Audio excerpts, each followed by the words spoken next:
இந்த நாடாளுமன்ற தொகுதி மறுவரைவு டீலிமிட்டேஷன் என்பது இன்றைக்கு நாடாளுமன்ற வாக்கெடுப்பில் படுதோல்வி அடைந்திருக்கிறது.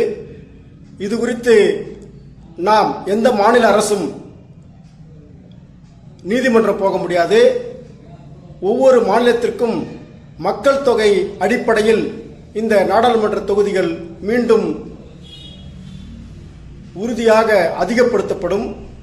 அதில் தமிழ்நாட்டை, கேரளாவை, ஆந்திராவை எல்லாம் கடுமையாக மக்கள் தொகை கட்டுப்பாட்டில் இருந்த மாநிலங்கள் எல்லாம் கடுமையாக பாதிக்கும். எனவே இதை அனுமதிக்கக்கூடாது என்று அனைத்து ஜனநாயக சக்திகளும் ஒருமித்த குரலில் இந்த சட்டம் இந்த தேர்தல் காலத்தில் கொண்டு வந்ததை கடுமையாக எதிர்த்தனர். அதன் விளைவாக நாடாளுமன்றத்திலும் அது தோல்வியை சந்தித்திருக்கிறது.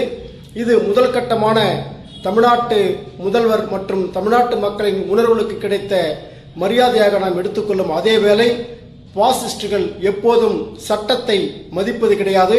அவர்கள் கொள்ளைப்புறம் வழியாக மீண்டும் கொண்டு வந்து இதை எப்படியேனும் திணித்துவிட மீண்டும் ஒரு சந்தர்ப்பத்தை பார்ப்பார்கள்.